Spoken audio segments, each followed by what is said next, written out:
Quais são os cuidados que você deve ter para investir em terreno para fazer uma construção?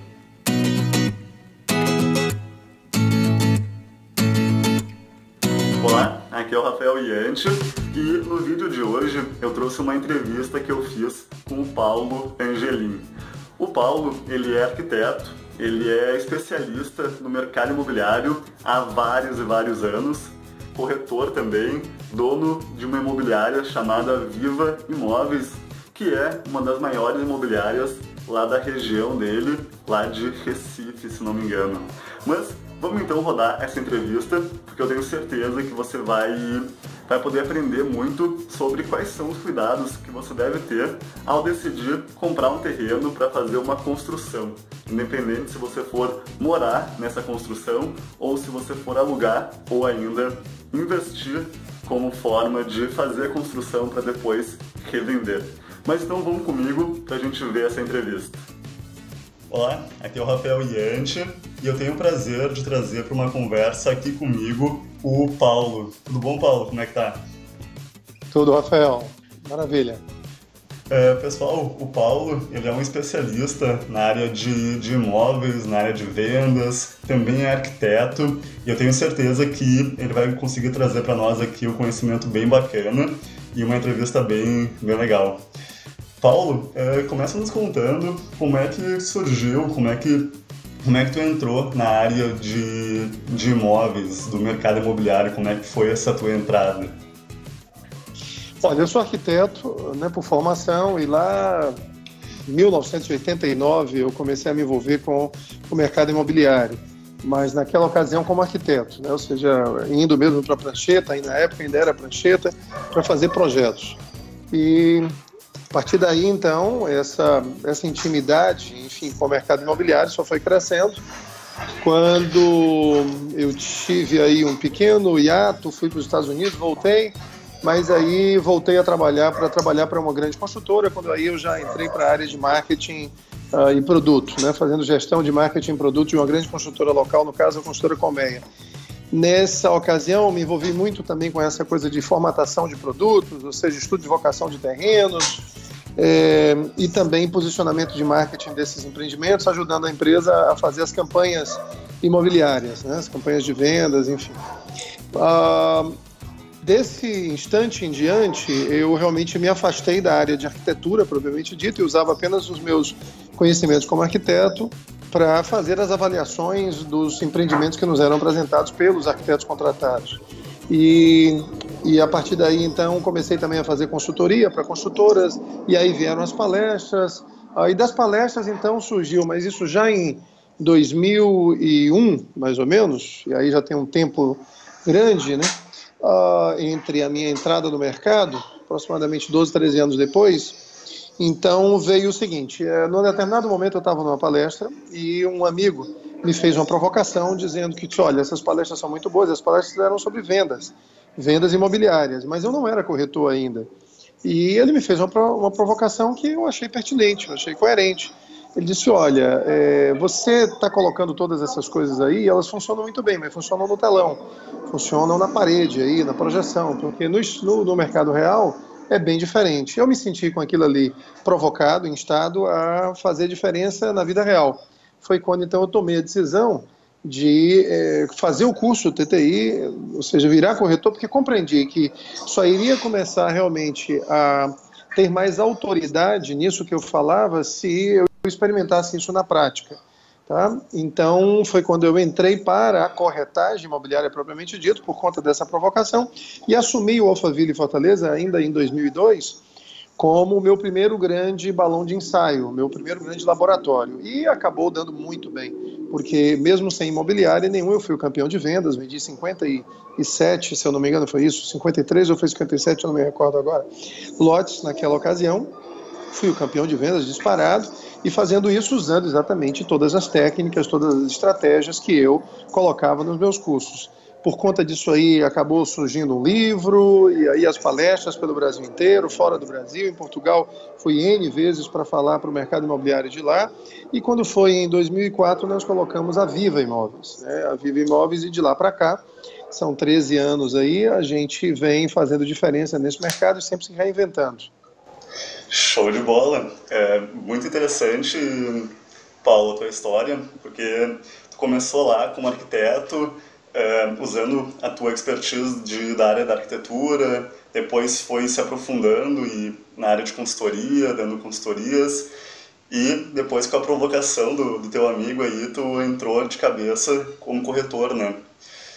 O que tu poderia dizer para nós, Paulo, como sendo aí, vamos pegar três pilares fundamentais para quem for querer vender um imóvel.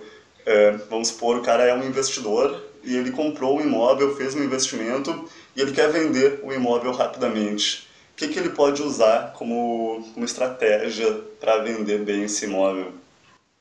Primeiro, eu vou sempre recomendar isso por uma questão até de coerência. Ele procure um profissional qualificado para isso, que possa realmente ajudá-lo.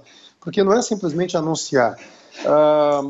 Se ele não tiver esse conhecimento de mercado para fazer uma avaliação correta, verificar quais são os canais que ele pode usar para promover esse imóvel, ter os cuidados necessários do ponto de vista da própria segurança e integridade física mesmo, mas também a segurança jurídica, né, na hora desse processo de venda, ele pode virar refém. Ao invés de isso ser uma experiência positiva, acaba se transformando num grande pesadelo, tá certo? Então, a primeira coisa é procurar realmente um profissional qualificado, corretor de imóveis, uma imobiliária de confiança, e pactuar, e estabelecer um pacto, um acordo com essa pessoa de como esse trabalho vai ser feito. Muitas vezes os proprietários, eles pecam, erram, quando eles não deixam muito claro, quando não alinham com o profissional ou com a imobiliária, o que é que vai ser feito, como vai ser feito, quando vai ser feito. Isso é um trabalho que está sendo contratado e precisa de um plano, tá certo? Então, caso contrário, ele fica sem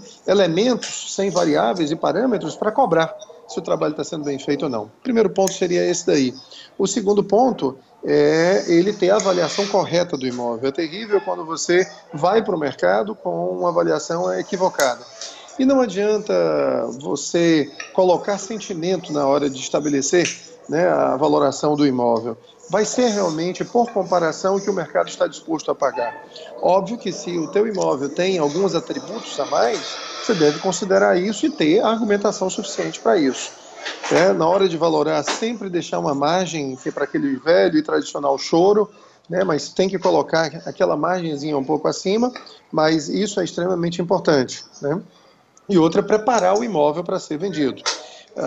Resta saber se ele está desocupado ou não, mas se ele é sempre melhor vender um imóvel, seja um apartamento, seja uma sala, se ele estiver bem decorado, não dependa o imóvel antes de vender, antes de tentar vender, vai ser pior. Por mais que a decoração possa às vezes influir negativamente, ela sempre dá uma noção melhor da utilização dos espaços por parte de quem está comprando, tá certo? Então, é a questão de preparar bem esse imóvel para ser vendido. Verificar quais são os pênaltis que podem existir, às vezes é o porteiro, às vezes é o síndico, às vezes é o vizinho. Então, às vezes, até mesmo planejar a chegada para o imóvel, por onde eu vou aconselhar meu cliente a vir até o imóvel? Porque às vezes ele está numa região boa, numa micro-região boa, mas ele está numa macro-região que às vezes é sofrível. E existe uma forma de você chegar bem nesse imóvel do ponto de vista de trajeto. Então, esse tipo de coisa é interessante, né? Ter o imóvel sempre limpo, essa questão da ventilação, você chegar lá, janelas estarem abertas para estar arejado. Eu sei que no sul tem outras preocupações com relação a frio, mas aqui a gente no Nordeste tem esse tipo de preocupação de mostrar conforto térmico no imóvel. Então seria mais ou menos isso aí.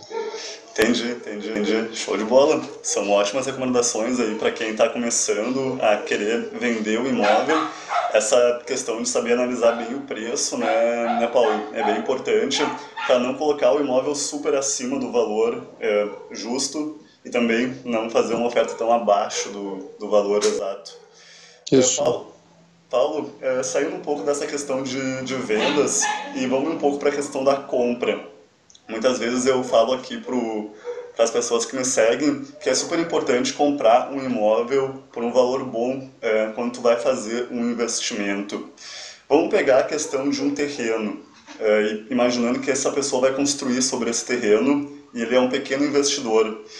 O que tu poderia dar de dica para essa pessoa, para ela comprar bem um terreno e poder fazer uma boa construção e poder ainda ganhar um capital em cima desse negócio? Olha, essa pergunta é interessante porque muitas vezes ela é negligenciada, tá?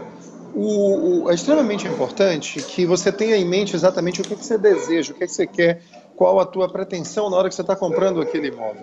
Você quer como patrimônio, ou você quer gerar renda, ou você quer simplesmente comprar o terreno e revendê-lo, né? E revendê-lo com um valor agregado, ou seja, com uma edificação construída sobre ele. Para cada uma dessas finalidades, você tem preocupações distintas. Eu vou te explicar. Ora, se eu vou comprar um terreno e eu quero comprar esse terreno para construir algo e rapidamente vender, eu não posso ficar esperando que o entorno melhore, tá certo? O entorno melhore. Eu tenho que comprar algo que seja já concreto, real, que tenha liquidez presente, não liquidez futura. Se eu pretendo comprar aquele terreno para daqui a 2, 3, 4 anos construir, eu já posso então apostar no crescimento daquela região, ou daquele local, daquele entorno. Posso apostar na construção agora, mas a locação né, prévia, ou seja, primeiro eu vou locar para depois de 10 anos tentar vender. A preocupação aí já é outra, ou seja, os cuidados já são outros, porque essa finalidade já te dá condições de você poder esperar um pouco mais que esse terreno se valorize mais, e aí com isso comprá-lo melhor. Mas se o objetivo é comprar e vender, a liquidez tem que ser presente. Você tem que sempre se desprender das tuas preferências pessoais e pensar sempre quem é o meu público-alvo na hora que eu for vender esse imóvel, e esse público-alvo comprará aqui, alugará aqui, tá certo? Nesse terreno que eu estou comprando. Outra preocupação muito, muito forte é comprar um terreno tendo cuidado de saber quais são todos os parâmetros urbanísticos, todos os indicadores urbanísticos, todas as restrições que o Código né, de Obras e Postura, enfim, e que o plano diretor da cidade impõe para aquela região, para aquele local. É sempre muito importante conversar com mais gente, né, conversar com outras pessoas, tá? Bater muita perna mesmo e conversar com um, com o outro, alguém que já está construindo no local, falar com a vizinhança. Essa pesquisa de campo, ela é extremamente importante. E às vezes, assim como a gente faz com a saúde da gente, que a gente pede uma segunda, terceira opinião, é importante fazer a mesma coisa se tratando de mercado imobiliário. Não contar somente com a opinião de um único profissional. A questão é descobrir pessoas que realmente você possa confiar, que não estejam queimando, né, não estejam tentando queimar aquela opção que você está buscando, pelo simples fato de quererem ofertar ou apresentar uma outra opção que eles mesmos têm. Tá certo? Então, por isso é a necessidade de ter um profissional que seja confie. Uma questão que eu imaginei agora, Paulo, é a seguinte. Anteriormente a gente falou aqui a respeito, uma dica que tu deu foi procurar um profissional de qualidade para te auxiliar na venda, e também eu acredito que tu use esse mesmo conselho quando tu vai fazer a compra. A pergunta que eu tenho é, Paulo, como encontrar um bom profissional, um bom corretor para lhe auxiliar nessa compra? E depois, como encontrar, por exemplo, um bom engenheiro ou um bom arquiteto para fazer um projeto e uma construção, se assim a pessoa for querer fazer? Olha, encontrar um bom profissional é sempre interessante você pedir indicações. Ter entre os seus familiares, entre os seus amigos, grupos, né, ou seja, do teu networking de trabalho, pessoas que já compraram. E se elas compraram, se elas tiveram uma boa impressão, se elas ficaram com uma boa impressão do profissional que as atendeu. Outra forma, mesmo sendo indicado, você tem que ver o seguinte: como que está a página de Facebook desse profissional? Ele tem uma página pessoal para suas questões, né, cidadãs, ou para o seu lazer, entretenimento, diversão e tudo, e também tem uma página profissional, ele separa as coisas ou ele mistura tudo ali mesmo, tá? Como que está a apresentação? Ele tem site? Como é que é a apresentação do site dele? As fotos são boas ou não são boas? Ou seja, um corretor de imóveis, ele dá sinais exteriores na apresentação pessoal dele, tá? Na forma como ele escreve, se ele manda um e-mail para ele, manda um WhatsApp, ele vem tudo errado, significa dizer que ele não possa ser um bom profissional, mas é um indício negativo, é uma coisa que trabalha contra a imagem desse profissional. Por isso que a gente sempre diz para todos eles que prezem, zelem por essas questões, tá certo? Mas essa é uma forma, tá? E isso vale também para as imobiliárias, óbvio que sim.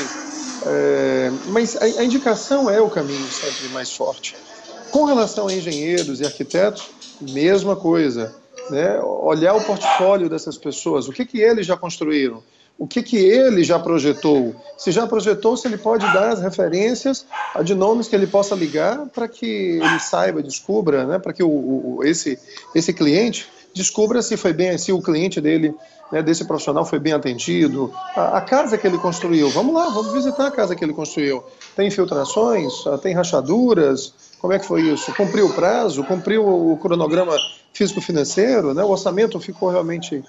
É conversando com pessoas. Né? Não pode ser simplesmente ficar seduzido também pelas boas apresentações. Às vezes você tem pessoas que têm uma excepcional apresentação, mas são indisciplinados, são pessoas que não cumpridoras de prazos, né? Não cumpridoras de acordos, mas tem lá uma apresentação maravilhosa. São, na verdade, farsantes. Então, é muita conversa e ver o passado dessa pessoa. Show de bola, show de bola. Uma coisa, Paulo, que eu queria te perguntar agora é em relação à etapa de construção.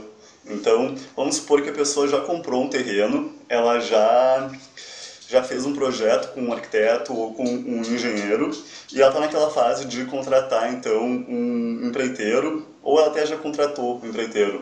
Mas o que ela tem que cuidar, verificar, estar de olho nesse processo de construir uma casa? Seja a casa para morar, ou seja a casa como forma de investimento para locação e para revenda? Primeiro, antes de qualquer coisa, a finalidade. Para que é que ela está comprando? Ok? Ou para que ela está construindo? É para alugar? É para, enfim, é para revender? É para usar? Ok.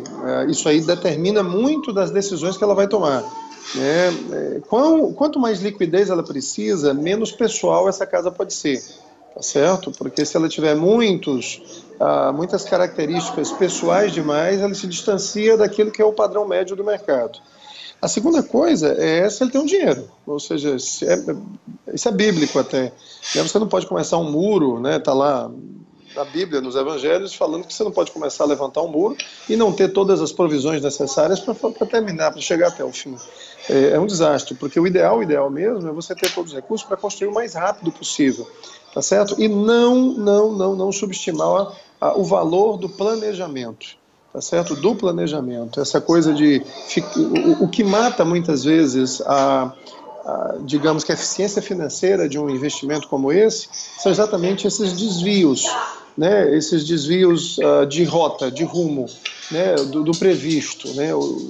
Então, faltou isso aqui, aí vai comprar, já não consegue comprar no mesmo preço que tinha comprado antes, porque a escala já não é mais a mesma, né? É só mais uma peça de cano que faltou, você tinha comprado 12, então você já não consegue negociar da mesma forma. Então, isso é muito importante. Por isso essa etapa de planejamento, que é uma coisa que normalmente o brasileiro ele relega, né? Ou seja, segundo plano, ele negligencia. Essa etapa de planejamento não é só contratar o arquiteto certo, é contratar também esse empreiteiro certo, principalmente com toda a questão do memorial descritivo, das especificações, de todo o quantitativo dessa obra, tudo isso executado por profissionais que realmente entendem, né, dessa questão, tá certo? Para que não tenham surpresas, exatamente não ter surpresa, você chegar até o fim, né, e prever também a questão, por exemplo, da documentação. Você vai precisar averbar isso aí, essa casa, você vai precisar averbar no terreno, então você precisa ter a orientação de alguém que te oriente nisso aí, porque não vai adiantar de nada, você vai tentar vender essa casa, por exemplo, e vai vender com financiamento bancário. Cadê a matrícula da casa, a matrícula daquele terreno atualizada com a casa averbada sobre ele? Né? E cadê o projeto aprovado na prefeitura para você conseguir fazer essa averbação? Né? Então, e o ABITS, e o CND, tudo isso. Então, daí a necessidade de você buscar realmente orientação. Essas aventuras, mesmo que saia um pouquinho mais caro para você, você tem que, agora nesse primeiro instante, ir com um guia, ir com alguém que vai te ajudando nesse processo. Depois, né, você empreita sozinho, né? Mas, por enquanto, é ter esses cuidados. Eu concordo muito contigo, Paulo, que nesse começo, no teu primeiro, no teu segundo investimento, tu contrate bons profissionais e até que tu pague um pouco mais por eles, pague um valor prêmio para realmente ter um guia um guia que te dê a rota certa e que te faça reduzir ao máximo os riscos desse negócio. E até depois, quando, nem tu falou agora, depois tu pode seguir o teu próprio caminho, tu mesmo pode fazer as tuas construções, porque tu já vai ter esse know-how, tu já vai ter essa experiência que tu conseguiu junto com esses guias.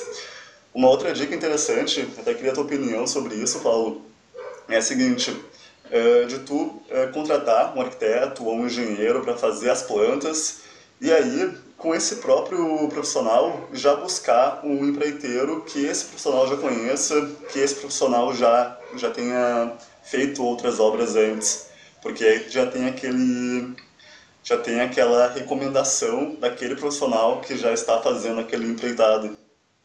E tem que ir lá confirmar se realmente foi feito a contento, porque às vezes o que foi bom para o teu amigo, né, pode ser que não seja bom para você, não o suficiente. A escala de exigência dele é outra, pode ser outra diferente da sua. Né? Então, recebeu a recomendação? Vai lá ver o que essa pessoa já fez. Perfeito, perfeito. Paulo, muito obrigado pelo teu tempo, por essa entrevista. Tenho certeza que essas informações vão ajudar muitas pessoas. Se tu tiver uma ou duas dicas finais para aquele investidor que está querendo começar a investir, ele está querendo investir na construção e ele está com um pouco de medo de fazer esse investimento, ele ainda está inseguro, ele sabe que tem riscos, e o que tu poderia dizer para ele sair desse medo, para ele decidir fazer? O que tu pode dar de dicas finais para essa pessoa? Olha, assim, talvez uma das mais importantes se você ainda não está muito seguro de onde, como investir, procure ver se você pode investir em conjunto com outras pessoas que já fazem isso, que já estão ganhando dinheiro com isso, né? Para que você aproveite a expertise dessas outras pessoas. Mesmo que isso implique talvez num ganho menor, né, numa rentabilidade menor, mas ela será mais segura. Essa coisa do risco, ele precisa ser muito calculado. O risco sempre vai existir, né? Uma coisa é correr riscos, outra coisa é assumir riscos. Assumir risco significa ter conhecimento das variáveis. E se você não as tem todas, né, você deve buscar essas pessoas que já estão nesse mercado e que já erraram. Né? Procura aprender a acertar com o erro dos outros, não necessariamente com os teus, apesar de que eles virão. Né? Sucesso é acertar mais do que se erra, só isso. Mas o erro, ele vai fazer parte. E outra coisa muito importante, você não bota todo o teu dinheiro nessa história. Né? Se você tem 200, 300 mil reais, 500 mil reais, 1 milhão, não interessa qual seja o valor, usa somente parte disso. Você precisa estar preparado para as intempéries, seja nesse negócio especificamente, seja na tua vida pessoal. E você precisa ter essa reserva, cara, e ficar sem caixa é terrível, é algo que realmente pode comprometer todo o investimento que você fez, porque você pode chegar numa situação de precisar vender a qualquer preço e ir embora toda a margem que você tinha previsto. Então, se você não tem o dinheiro para fazer tudo, vai buscar uma outra pessoa para fazer junto com você e entra só com a metade. Ou então entra no investimento que outros já estão fazendo e coloca só apenas o valor e diversifica, se for o caso também. Tá certo? Então, essas seriam dicas finais aí para vocês. Show de bola, ótimas dicas. Uma última dica que eu podia dar é a de pelo menos comprar o terreno. Se é apenas o capital que você tem, compra o terreno e aí guarda para depois fazer a construção, ou encontra depois algum parceiro para fazer a construção e aí vocês dividem os lucros. Então essas dicas que o Paulo deu foram muito boas, Paulo. Muito obrigado. Se alguém quiser entrar em contato contigo, Paulo, de alguma forma, por e-mail, como que elas podem te encontrar? Olha, a forma mais fácil é pelo Facebook, né? Porque é só facebook.com/paulo.angelim, com M de Maria no final, paulo.angelim, tá certo? E eu quero agradecer também pela oportunidade, te parabenizar aí pelo trabalho que você tem feito, por estar levando conhecimento, informações para as pessoas. Essas pessoas têm que ser gratas a você também, porque quer queira, quer não, você está ajudando-as de forma incondicional. Você nem sabe se isso vai se transformar em negócio para você ou não, mas é esse tipo de gente que faz a diferença e você tem feito a diferença. Parabéns pelo trabalho que você tem feito, Rafael. Foi um prazer. Foi um prazer para mim também, Paulo. Muito obrigado pela tua participação por aqui. Pessoal, se tu gostou do curso, gostou desse vídeo, gostou dessa entrevista, deixa aqui embaixo um comentário dizendo o que você achou.